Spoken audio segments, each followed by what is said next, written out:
19세 소녀의 한 방울 기적은 9조 원 규모의 사기극이었습니다. 실리콘밸리의 맹목적 혁신이 낳은 비극. 테라노스 사건은 가짜가 진실을 가릴 수 없음을 증명하며 기술 윤리와 검증의 무게를 인류에게 가장 뼈아픈 교훈으로 남겼습니다.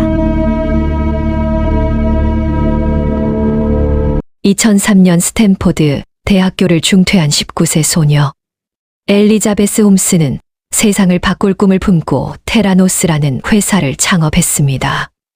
그녀는 손가락 끝에서 채취한 피 몇 방울만으로 200개 이상의 질병을 진단할 수 있는 혁신적인 기술을 개발했다고 주장했습니다. 이 기술은 의료계의 혁명을 일으킬 것이며 수백만 명의 생명을 구할 수 있다고 약속했습니다. 실리콘밸리는 열광했습니다. 투자자들은 앞다투어 투자했고 언론은 홈스를 여성 스티브 잡스로 추켜 세웠습니다. 2014년 테라노스의 기업 가치는 90억 달러에 달했고 홈스는 세계에서 가장 젊은 여성 억만장자가 되었습니다. 하지만 이 모든 것은 거대한 거짓말이었습니다.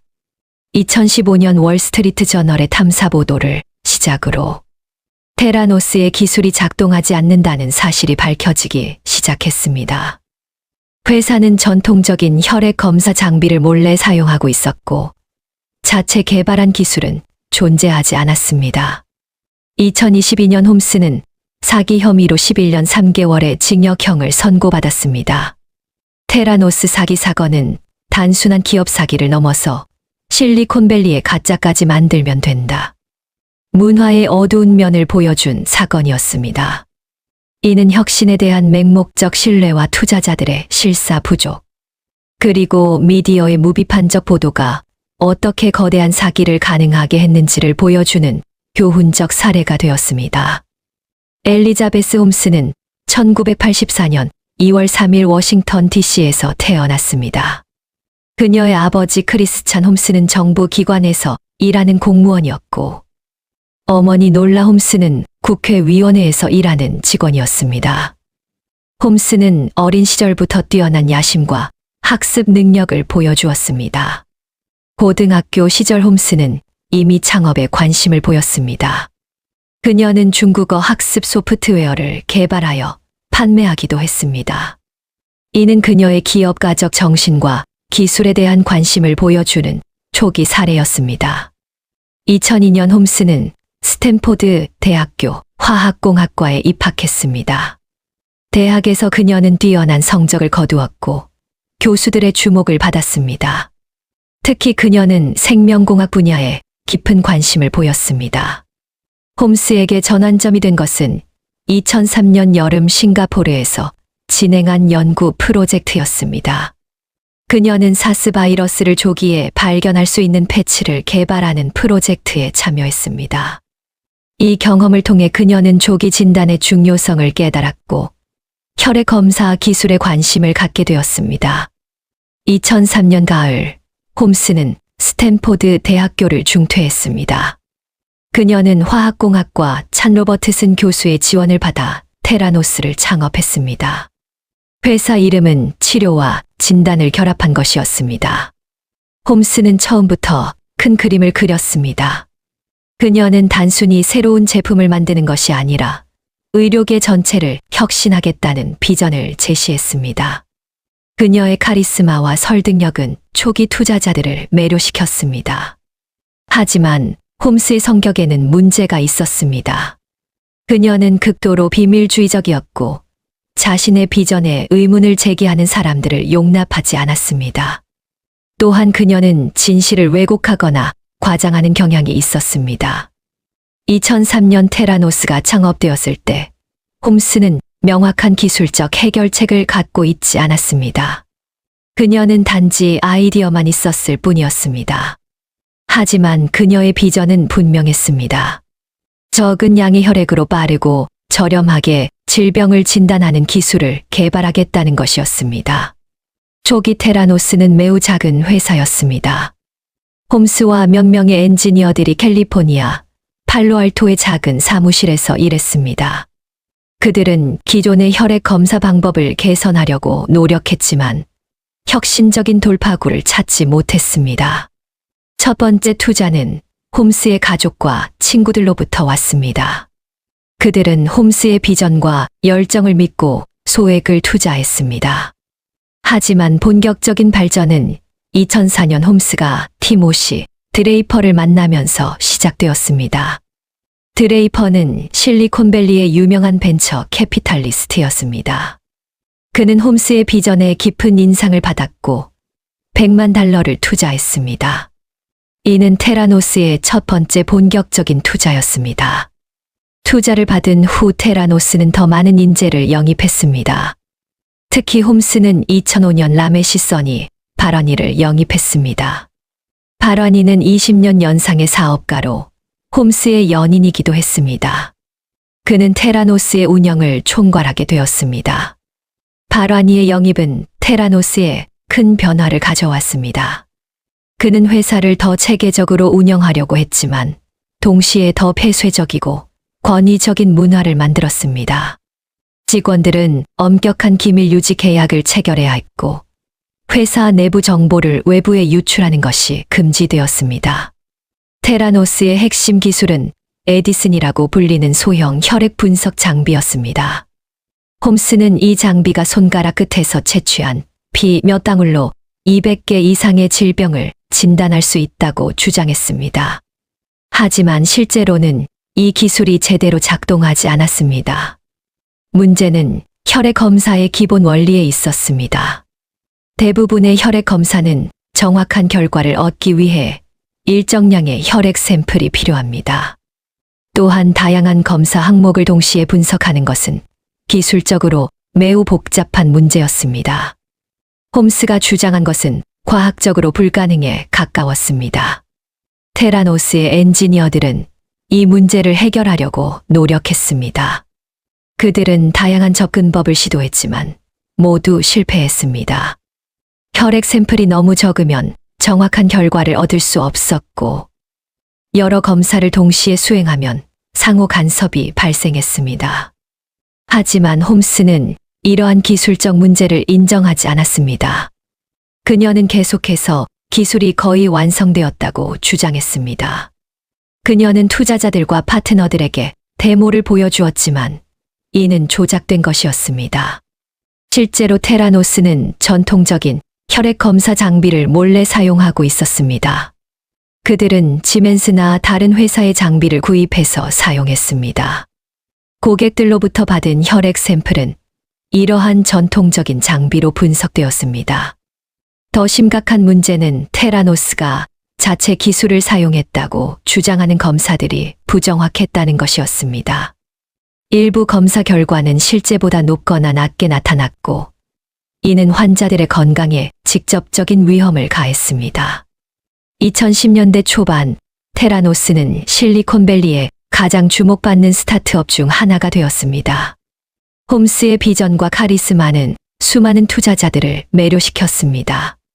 특히 그녀가 여성 창업자라는 점은 다양성을 추구하는 실리콘밸리의 분위기와 맞아떨어졌습니다. 투자자들은 테라노스의 기술적 세부 사항을 깊이 검토하지 않았습니다. 그들은 홈스의 설명과 약속을 믿고 투자했습니다. 이는 실리콘밸리의 전형적인 투자 패턴이었습니다. 혁신적인 아이디어와 카리스마적인 창업자가 있으면 기술적 세부 사항은 나중에 해결될 것이라고 믿었습니다. 2013년 테라노스는 파트너스 펀드로부터 $9,600만 투자받았습니다. 이는 테라노스의 가장 큰 투자 라운드 중 하나였습니다. 이 시점에서 회사의 기업 가치는 $10억 넘어섰습니다. 투자자들 중에는 유명한 인사들도 많았습니다. 전 국무장관 헨리 키신저, 전 국방장관 짐 매티스, 오라클 창업자 레리 앨리슨 등이 테라노스에 투자했습니다. 이들의 참여는 테라노스의 신뢰성을 더욱 높였습니다. 홈스는 이러한 투자자들을 테라노스의 이사회에 영입했습니다. 하지만 이들 대부분은 의료, 기술에 대한 전문 지식이 없었습니다. 그들은 홈스의 설명을 믿고 지원했지만 기술적 문제를 파악할 수 없었습니다.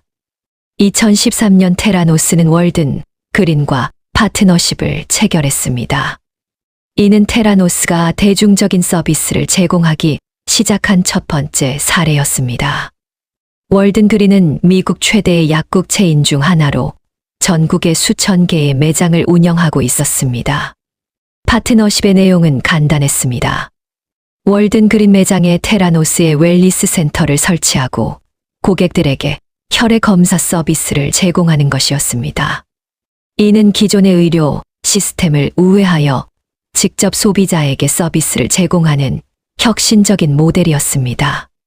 월든 그린은 테라노스의 기술을 완전히 신뢰했습니다. 그들은 홈스의 설명과 데모를 보고 파트너십을 체결했습니다. 하지만 그들도 테라노스의 기술적 세부 사항을 깊이 검토하지 않았습니다. 2013년 9월 첫 번째 웰니스 센터가 팔로알토의 월든 그린 매장에 문을 열었습니다. 이는 테라노스의 역사적인 순간이었습니다. 처음으로 일반 대중이 테라노스의 서비스를 이용할 수 있게 된 것입니다. 하지만 곧 문제가 발생했습니다. 테라노스의 혈액 검사 결과가 다른 의료 기관의 결과와 다르게 나타나는 경우가 많았습니다. 일부 환자들은 테라노스에서 정상 결과를 받았지만 다른 곳에서는 이상 결과를 받았습니다. 더 심각한 문제는 테라노스가 여전히 자체 기술을 사용하지 않고 있다는 것이었습니다. 대부분의 검사는 전통적인 장비로 수행되었고 자체 기술로 수행되는 검사는 극히 일부에 불과했습니다. 하지만 이러한 사실은 대중에게 알려지지 않았습니다. 2014년은 테라노스와 홈스에게 절정의 해였습니다. 언론은 앞다투어 홈스를 찬양했고 그녀는 실리콘밸리의 가장 주목받는 인물 중 하나가 되었습니다. 하지만 이러한 찬사들은 대부분 사실 확인 없이 이루어진 것이었습니다. 2014년 6월 포춘 매거진은 홈스를 표지 인물로 선정했습니다. 기사 제목은 이 CEO는 세계에서 가장 젊은 여성 억만장자다였습니다. 포춘은 홈스를 의료계의 스티브 잡스하고 칭찬했습니다. 같은 해 9월 뉴욕타임스 매거진은 홈스에 대한 상세한 프로필을 게재했습니다. 기사는 홈스의 개인적인 스토리와 테라노스의 기술을 찬양했습니다. 하지만 기자는 테라노스의 기술적 세부 사항을 제대로 검증하지 않았습니다. 홈스는 이러한 언론 보도를 적극적으로 활용했습니다. 그녀는 각종 컨퍼런스에서 기조연설을 했고 텔레비전 인터뷰에 출연했습니다. 그녀의 독특한 검은 터틀넥 의상과 낮은 목소리는 그녀의 트레이드 마크가 되었습니다. 하지만 이러한 보도들에는 중요한 문제가 있었습니다. 대부분의 기자들이 테라노스의 기술적 주장을 제대로 검증하지 않았다는 것입니다. 그들은 홈스의 설명과 홍보 자료를 그대로 믿고 보도했습니다. 테라노스 내부에서는 일찍부터 기술적 문제를 우려하는 목소리가 있었습니다.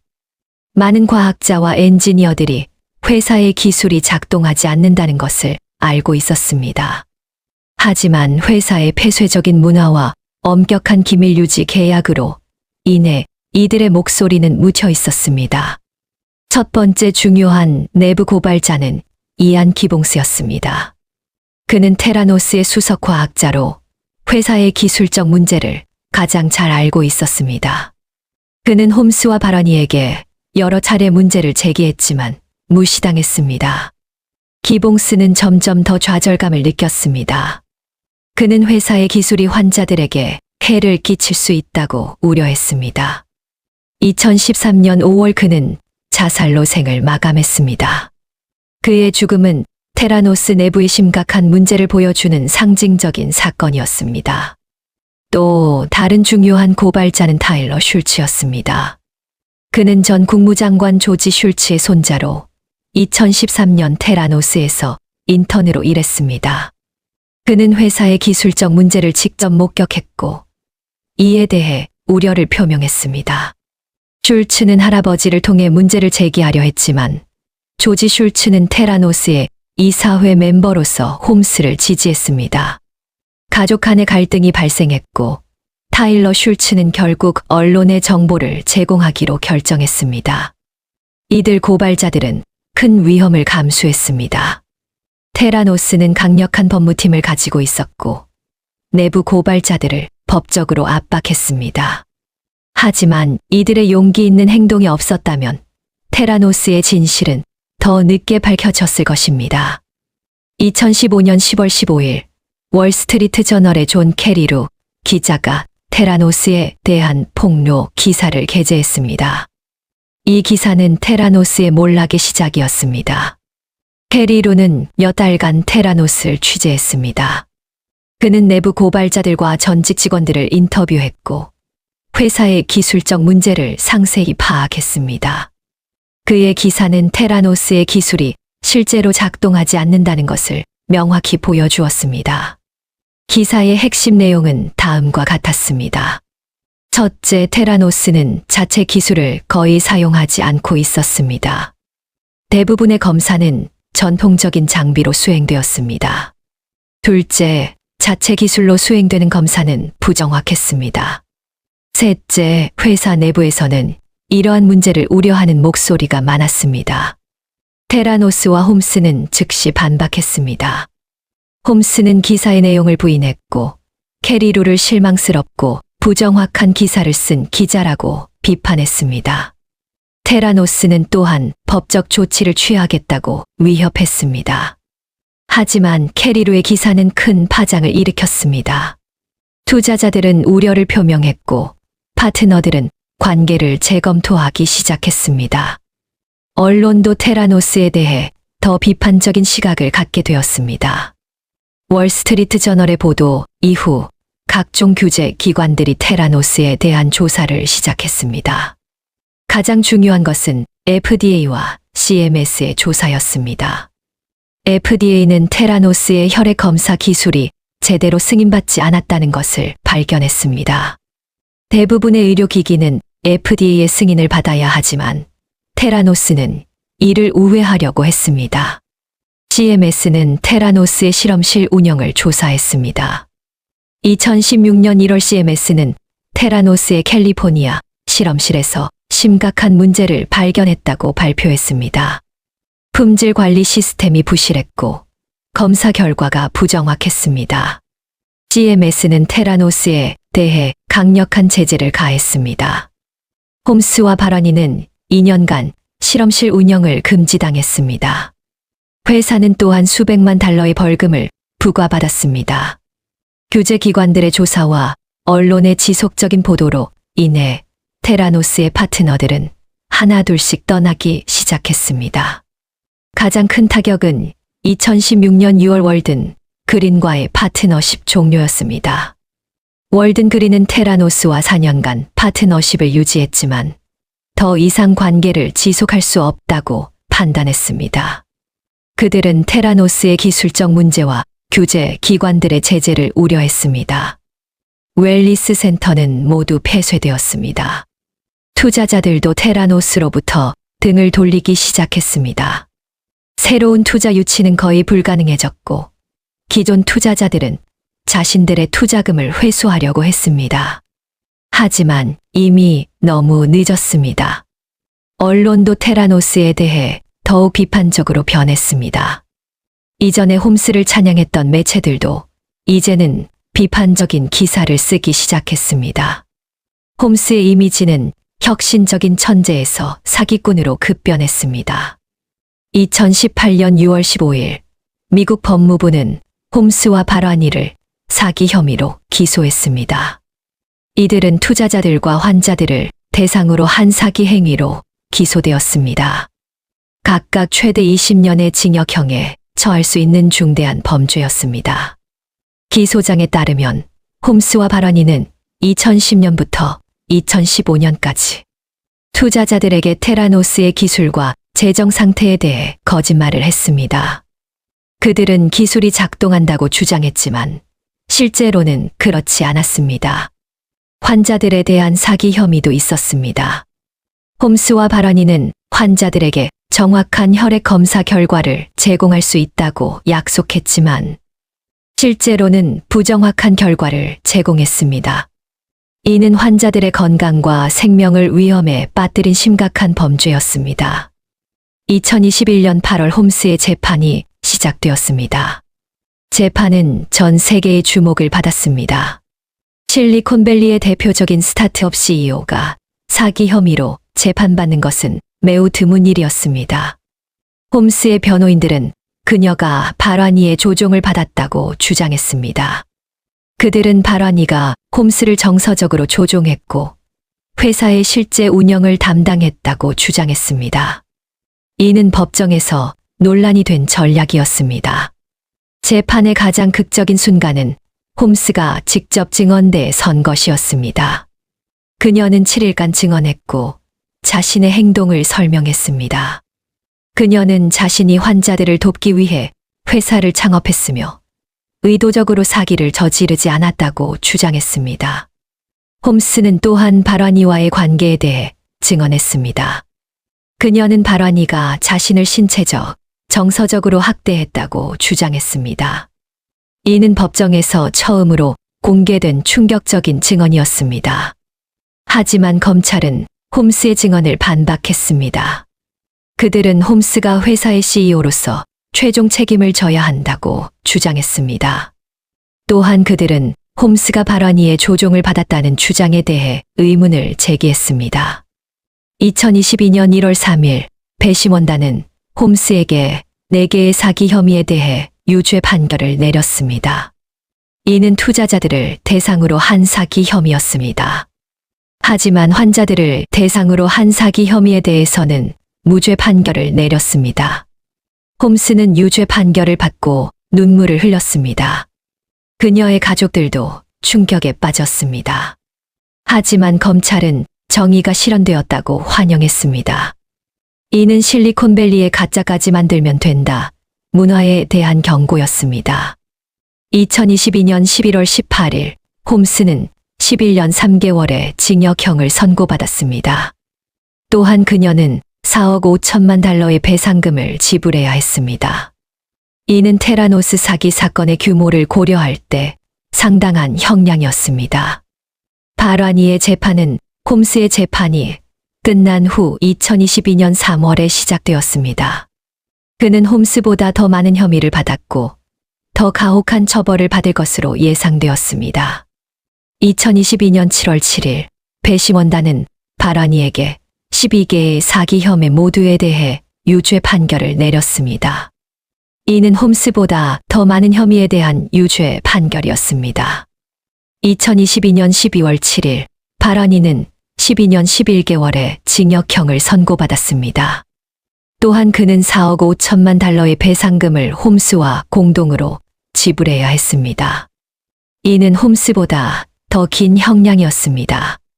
2023년 4월 27일 홈스는 텍사스주 브라이언의 연방교도소에 수감되었습니다. 그녀는 만 39세의 나이에 복역을 시작했습니다. 이는 실리콘밸리의 대표적인 스타트업 CEO가 감옥에 들어간 상징적인 사건이었습니다. 테라노스 사기 사건의 진정한 피해자는 투자자들과 환자들이었습니다. 투자자들은 총 9억 달러 이상의 손실을 입었습니다. 이 중에는 개인 투자자들도 많았는데 그들은 평생 모은 돈을 테라노스에 투자했다가 모두 잃었습니다. 환자들의 피해는 더욱 심각했습니다. 부정확한 혈액 검사 결과로 인해 잘못된 치료를 받은 환자들이 있었습니다. 일부는 필요 없는 약물을 복용했고 다른 일부는 필요한 치료를 받지 못했습니다. 테라노스 사건은 실리콘밸리의 문화에 대한 근본적인 성찰을 불러일으켰습니다. 가짜까지 만들면 된다는 문화가 어떻게 거대한 사기로 이어질 수 있는지를 보여주었습니다. 실리콘밸리에서는 전통적으로 실패가 성공의 디딤돌로 여겨졌습니다. 스타트업들은 완벽한 제품을 만들기보다는 빠르게 시장에 출시하고 사용자 피드백을 통해 개선해 나가는 방식을 선호했습니다. 이는 소프트웨어 개발에서는 효과적인 방법이었습니다. 하지만 테라노스는 의료 기기 회사였습니다. 의료 분야에서는 제품의 안전성과 정확성이 절대적으로 중요합니다.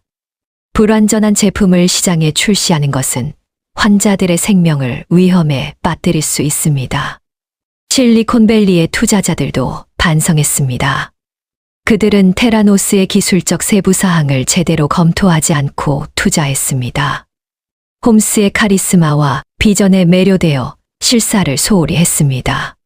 테라노스 사건은 의료, 기술 분야의 규제 강화를 불러왔습니다.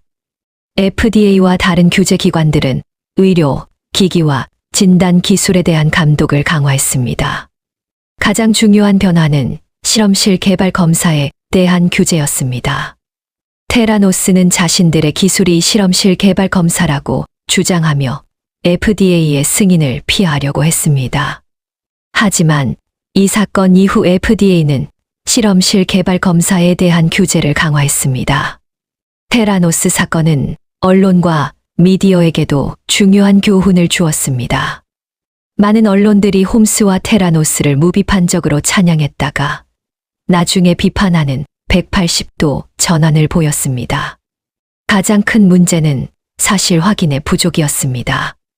많은 기자들이 테라노스의 주장을 그대로 받아들였고 독립적인 검증을 하지 않았습니다.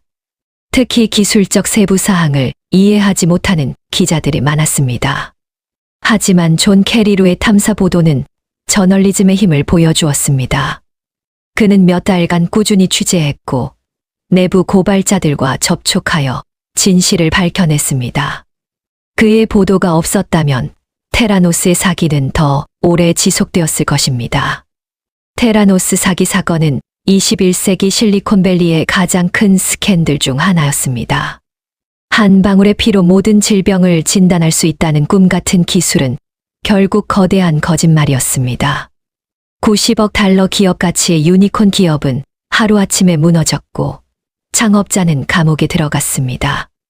이 사건이 주는 가장 중요한 교훈은 혁신에 대한 맹목적 신뢰의 위험성입니다.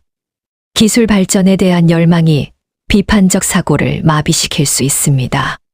특히 의료 분야에서는 환자의 안전이 최우선이어야 하며 검증되지 않은 기술을 성급하게 도입해서는 안 됩니다. 투자자들의 실사 부족도 중요한 교훈입니다. 카리스마적인 창업자와 매력적인 비전에 현혹되어 기본적인 검증을 소홀히 해서는 안 됩니다. 특히 의료, 기술처럼 전문성이 요구되는 분야에서는 해당 분야 전문가의 검토가 필수적입니다. 언론의 역할도 중요합니다.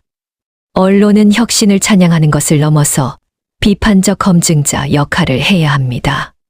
존 캐리루의 탐사 보도처럼 진실을 밝히는 것이 언론의 본분입니다. 내부 고발자들의 용기도 잊지 말아야 합니다. 이안 기봉스, 타일러 슐츠, 에릭 채웅과 같은 사람들이 없었다면 테라노스의 진실은 더 늦게 밝혀졌을 것입니다. 그들의 양심과 용기가 수많은 사람들을 더 큰 피해로부터 구했습니다. 테라노스 사건은 또한 실리콘밸리의 문화적 변화를 이끌었습니다.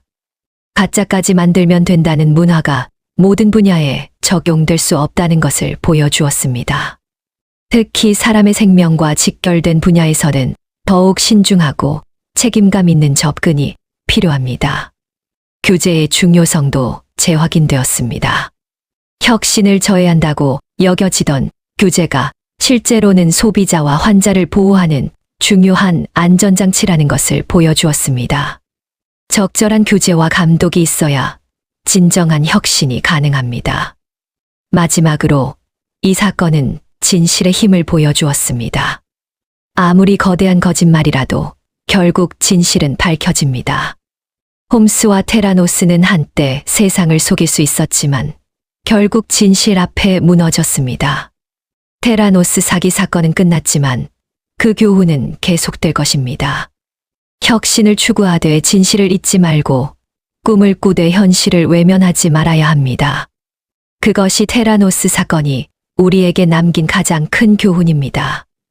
엘리자베스 홈스는 세상을 바꾸고 싶어 했습니다. 그리고 실제로 세상을 바꿨습니다. 다만 그녀가 원했던 방향과는 정반대로 그녀의 이야기는 야심과 현실, 혁신과 사기, 꿈과 거짓말 사이의 얇은 경계선을 보여주는 현대적 우화가 되었습니다. 의료기술 분야에서 진정한 혁신은 여전히 필요합니다. 하지만 그 혁신은 진실과 과학에 기반해야 하며 환자의 안전을 최우선으로 고려해야 합니다. 테라노스의 실패가 의료, 기술 혁신 자체를 포기하는 이유가 되어서는 안 됩니다. 대신 더 신중하고 책임감 있는 방식으로 혁신을 추구해야 합니다. 홈스가 꿈꿨던 혁신적인 혈액 검사 기술은 언젠가 실현될 수 있을 것입니다. 하지만 그것은 거짓말이 아닌 진실에 기반해야 하고 환자의 안전을 보장하는 방식으로 개발되어야 합니다. 테라노스 사건은 우리에게 혁신의 진정한 의미를 다시 생각해보게 합니다. 진정한 혁신은 단순히 새로운 것을 만드는 것이 아니라 사회에 진정한 가치를 제공하는 것입니다. 그리고 그 가치는 진실과 신뢰 위에 세워져야 합니다. 제공된 정보의 활용에 대한 모든 책임은 전적으로 사용자 본인에게 있습니다.